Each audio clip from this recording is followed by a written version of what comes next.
Did you realize that the average person in the US is exposed to EMFs for over 10 hours a day? This really shocked me, but if you look at it, it does make sense because we're exposed to your smartphones, computers, laptops, Wi-Fi, internet routers, microwaves, and the list goes on. And these devices are putting out invisible electromagnetic fields that definitely interact with our own body's electrical fields, both in our brain, in our heart, and even deep into the cell. But the good news is this, that experts assure us that EMFs are not harmful. There's no link between EMFs and anything negative about your health. But I don't know if I agree with that, because there's a report that was put out in 2012 that evaluated 2,000 studies, and they found that this low-level radiation can play a role not just in Alzheimer's, but a lot of different conditions.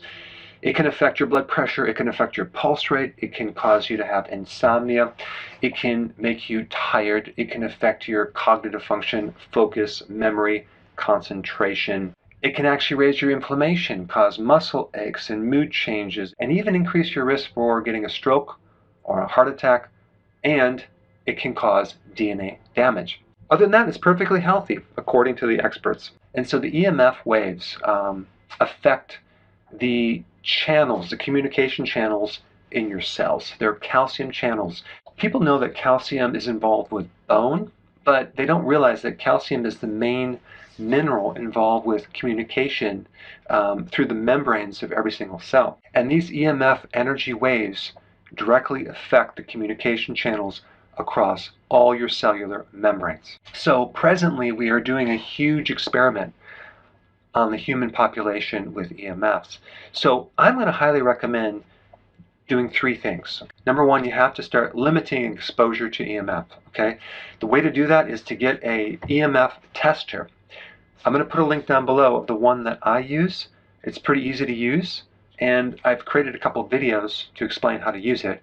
And you just turn it on and you can measure three things individually: the electrical fields, and then separately the magnetic fields. And I explain what that means in the videos down below.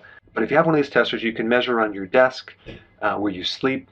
And a fascinating experiment is to measure your microwave, if you have one. And you're going to be quite shocked how far these microwaves transmit through your kitchen. It's quite scary, actually.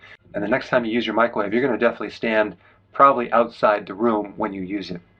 All right, number two, keep your cell phone and other devices away from your head. Okay, do not do this. Keep it away from your head. Use your speakerphone. I talked about certain type of external headphones or earphones that you can use that limit the amount of radiation that goes right up into your brain. And then number three, you want to increase your antioxidant network. Why? Because there's a lot of oxidation, a lot of free radical damage occurring when you're exposed to these EMFs.